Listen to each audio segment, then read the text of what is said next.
नमस्कार दोस्तों, मैं नीरज जहांगीर स्वागत करता हूं आपका जय क्लासेस के इस यूट्यूब प्लेटफॉर्म पर। आज के इस द 15 मिनट शो में हम पढ़ने वाले हैं नेशनल पार्क, जो राजस्थान में जो अभ्यारण्य है उनके बारे में बात करने वाले हैं। टाइगर जो प्रोजेक्ट चल रहे हैं राजस्थान में उनके बारे में बात करेंगे। रामसर साइट के बारे में बात करने वाले हैं। कंजर्वेशन रिजर्व है उनके बारे में बात करेंगे। साथ ही राजस्थान में जो बायोलॉजिकल पार्क है उनके बारे में बात है वो करने वाले हैं। और राजस्थान बजट के जो अपडेट है इनसे रिलेटेड उसके बारे में भी बात है वो करने वाले हैं। मतलब सेशन है वो बहुत ज्यादा इंपॉर्टेंट होने वाला है। आपके ही कुछ कमेंट्स थे कि सर ये ऐसा सेशन लेकर आइए जिसमें ये सारी चीजें हैं वो कवर हो जाए, तो हम इनके बारे में बात है वो करने वाले हैं। तो चलो शुरू करते हैं। सबसे पहले बात करें सर बजट में क्या लिखा हुआ है। बजट 2026-27 है, उसमें एक बात तो ये लिखी हुई है जो कि आपके एग्जाम के पॉइंट ऑफ व्यू से बहुत ज्यादा इंपॉर्टेंट है कि चित्तौड़गढ़ में कुंभा बायोलॉजिकल पार्क है वो 31 करोड़ रुपए की लागत वैसे बनाया जाने वाला है। क्या किया जाएगा कि सर कुंभा बायोलॉजिकल पार्क है। वैसे पता है आपको राजस्थान में 4 बायोलॉजिकल पार्क है। चलो एक काम करते हैं, अपन सीधा बायोलॉजिकल पार्क ही सबसे पहले पढ़ते हैं, बाकी देखेंगे। देखो राजस्थान में बायोलॉजिकल पार्क, इसी को ही हिंदी में क्या बोलते हैं, जैविक उद्यान बोलते हैं। इसी को क्या कहा जाता है हिंदी में, हम बायोलॉजिकल पार्क को ही जैविक उद्यान बोलते हैं। राजस्थान का पहला बायोलॉजिकल पार्क आपसे पूछे कि राजस्थान का पहला बायोलॉजिकल पार्क कौन सा, तो यार ना सज्जनगढ़ बायोलॉजिकल पार्क। सज्जनगढ़ कहां पर है, तो यार ना सज्जनगढ़ है ये उदयपुर में है। मेरी बात को समझना, राजस्थान में कितने बायोलॉजिकल पार्क है, तो राजस्थान में अभी 4 बायोलॉजिकल पार्क है। कौन कौन से, मेरे साथ में याद करना कि सर सबसे पहले सज्जनगढ़ बायोलॉजिकल पार्क कहां पर है, उदयपुर में।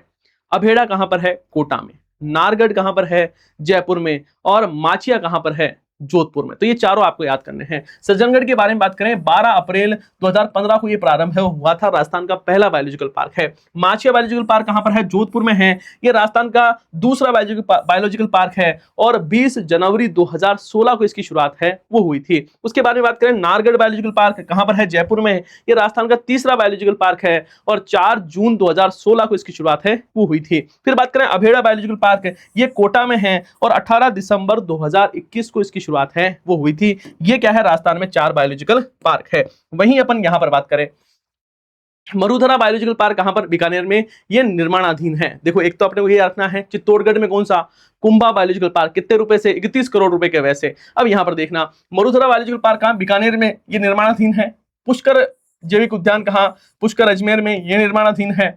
अलवर जैविक उद्यान कहां पर, अलवर में, ये निर्माणाधीन है। और अलवर में कटी घाटी से जयसमंद तक के क्षेत्र में बायोलॉजिकल पार्क की स्थापना की जा रही है, यह भी ध्यान रखना है। और भरतपुर जैविक उद्यान है उसकी घोषणा पिछले बजट में की गई थी 2025-26 वाले में। और इस बार वाला जो 26-27 है इसमें क्या कहा गया है कि हम कुंभा बायोलॉजिकल पार्क है उसकी स्थापना है वो करने वाले हैं। तो इनको बहुत बेहतरीन ढंग से आपको याद है वो करना है। अब देखो आगे देखें, वापिस बजट की तरफ लिखा हुआ है, अजमेर, ब्यावर, हनुमानगढ़, बीकानेर, दौसा, जयपुर सहित 16 जिलों में मॉडल उद्यान के रूप में, ऑक्सीजोन के रूप में विकसित है वो किया जाएगा। 32 करोड़ रुपए हम यहां पर खर्च है वो करने वाले हैं। क्या किया जाएगा, ऑक्सीजोन की स्थापना होगी कितने जिलों में, तो 16 जिलों में होने वाला है। प्रत्येक पंचायत समिति स्तर पर चरणबद्ध रूप से नमो वन स्थापित किए जाएंगे। क्या किया जाएगा, नमो वन है वो स्थापित होने वाले हैं।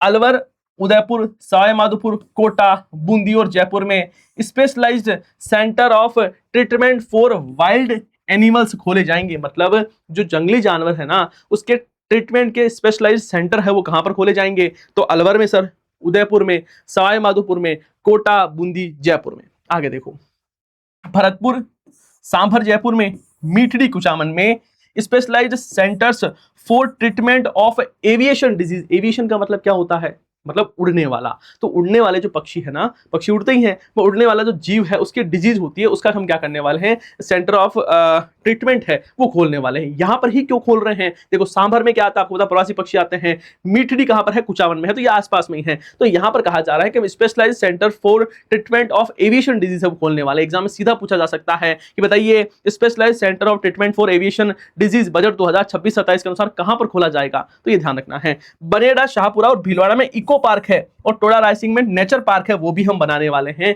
ये भी बजट में कहा है। बनेड़ा, शाहपुरा और जो कि भीलवाड़ा में आता है, यहां पर तो इको पार्क है और टोडा रायसिंग टोंक में नेचर पार्क है वो बनाने वाले हैं। तो ये सारी बातें ध्यान रखनी है। अब हम देखो शुरुआत करें, सबसे पहले पढ़ते हैं नेशनल पार्क। किसके बारे में बात करें, राजस्थान में कितने नेशनल पार्क है, राजस्थान में 3 नेशनल पार्क है। कितने, 3 राजस्थान में नेशनल पार्क है। सबसे पहले बात करें सर सवाई माधोपुर में। सवाई माधोपुर। यहाँ पर रणथंबोर राष्ट्रीय उद्यान है। कौन सा उद्यान? रणथंबोर राष्ट्रीय उद्यान है, 282.03 किलोमीटर स्क्वायर में फैला हुआ है।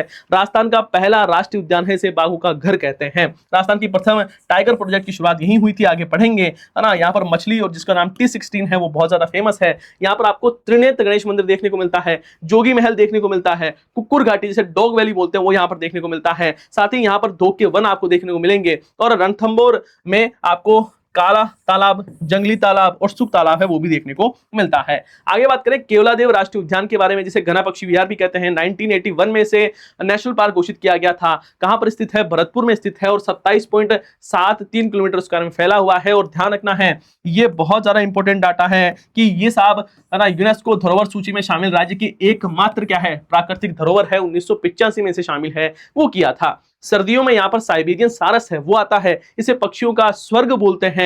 और अजान बांध भी आपको यहीं पर ही देखने को मिलता है। डॉक्टर सलीम अली की ये कर्म स्थली है, और 1981 में से रामसर सूची में शामिल किया गया था। आगे हम इसके बारे में, रामसर के बारे में बात करेंगे, तब इसके बारे में बात करेंगे।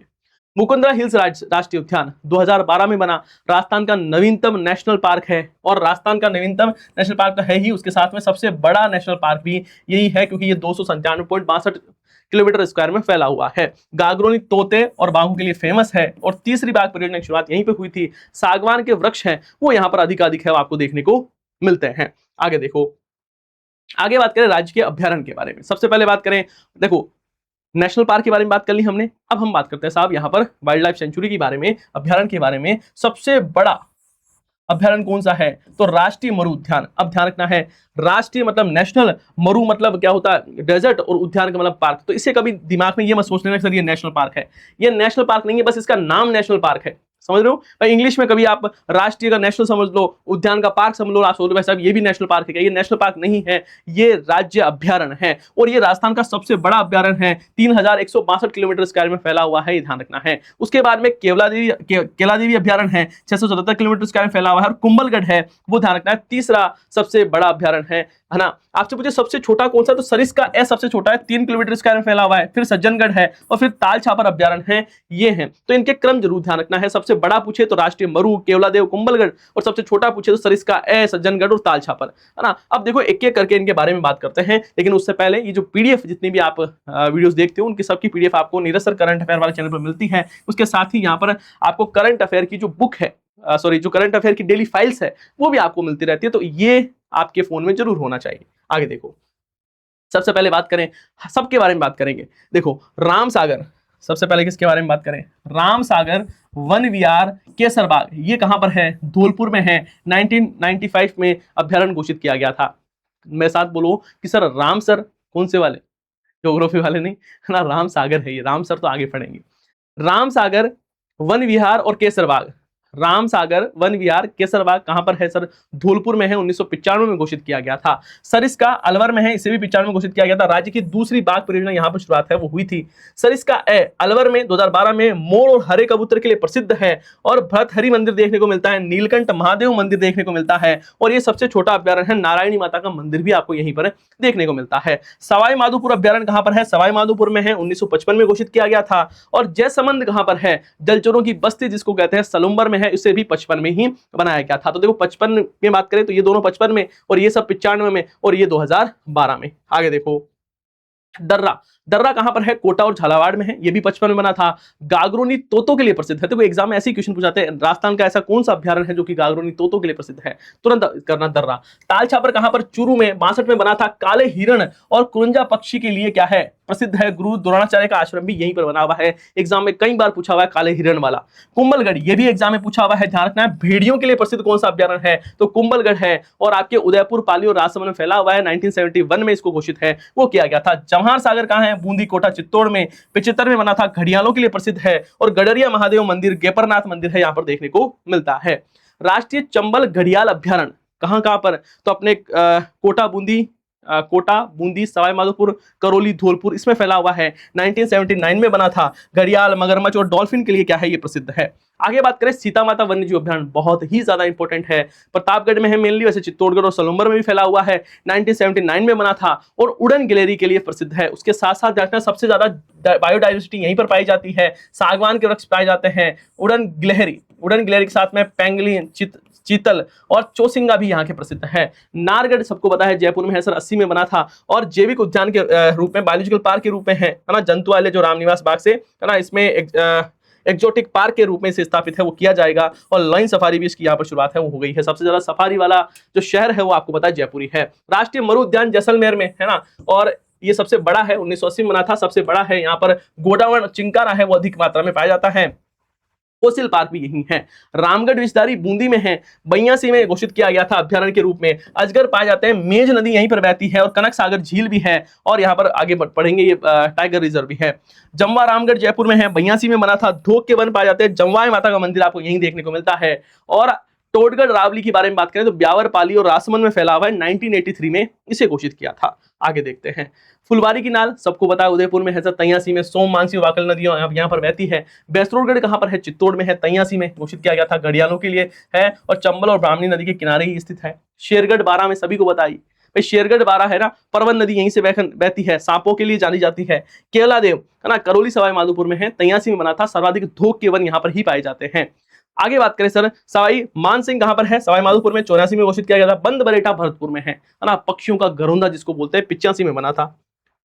सज्जनगढ़ उदयपुर में है ना, और प्रथम बायोलॉजिकल पार्क है और राजस्थान में दूसरा सबसे छोटा अभ्यारण्य है। बस्सी चित्तौड़गढ़ में है ना, जलेश्वर महादेव मंदिर है, आपको यहीं पर देखने को मिलता है। और माउंट आबू सिरोही में, और यहाँ पर 2008 में ध्यान रखना है, यहाँ डिकल पटेरा आबूएंसिस वनस्पति है, उसके लिए भी ये फेमस है, डिकल पटेरा आबूएंसिस। अब बात करें राजस्थान में 5 क्या है, बाघ परियोजना है। रणथंबोर, सरिस्का, मुकुंदरा हिल्स, रामगढ़ विषधारी और सबसे नवीनतम है धौलपुर करौली। इनके बारे में बात करें, देखो रणथंबोर के बारे में बात करें, कब इसको टाइगर प्रोजेक्ट में शामिल किया गया था? 1974 में। सवाई माधोपुर, करौली, बूंदी टोंक में फैला हुआ है, 1530.23 किलोमीटर स्क्वायर में फैला हुआ है। रणथंबोर राष्ट्रीय उद्यान, सवाई माधोपुर अभ्यारण्य, केवला देवी जो अभ्यारण्य है और राष्ट्रीय चंबल अभ्यारण्य है, इन सबको जोड़कर इसको बनाया गया है। सरिस्का की बात करें, 1978 में अलवर जयपुर में फैला हुआ है ना, 1213.34 किलोमीटर स्क्वायर में फैला हुआ है। सरिस्का और जमवा रामगढ़ अभ्यारण्य है, उसमें जोड़कर इसको घोषित है वो किया गया है। मुकुंदरा हिल्स कहां पर है? मेनली कोटा बूंदी में है, झालावाड़ चित्तौड़ में कुछ भाग फैला हुआ है। 13 में इसको घोषित किया गया था ना, 1335.78 किलोमीटर इसका फैला हुआ है। मुकुंदरा हिल्स राष्ट्रीय उद्यान, दर्रा, चंबल अभ्यारण्य और जवाहर सागर है, उसको जोड़कर इसको बनाया गया है। फिर है रामगढ़ विषधारी, 2021 में बना था रामगढ़ विषधारी, बूंदी कोटा में फैला हुआ है, ये ध्यान रखना है। और धौलपुर करौली सबसे नवीनतम टाइगर प्रोजेक्ट है और धौलपुर करौली में फैला हुआ है, 599.54 किलोमीटर स्क्वायर में ये फैला हुआ है।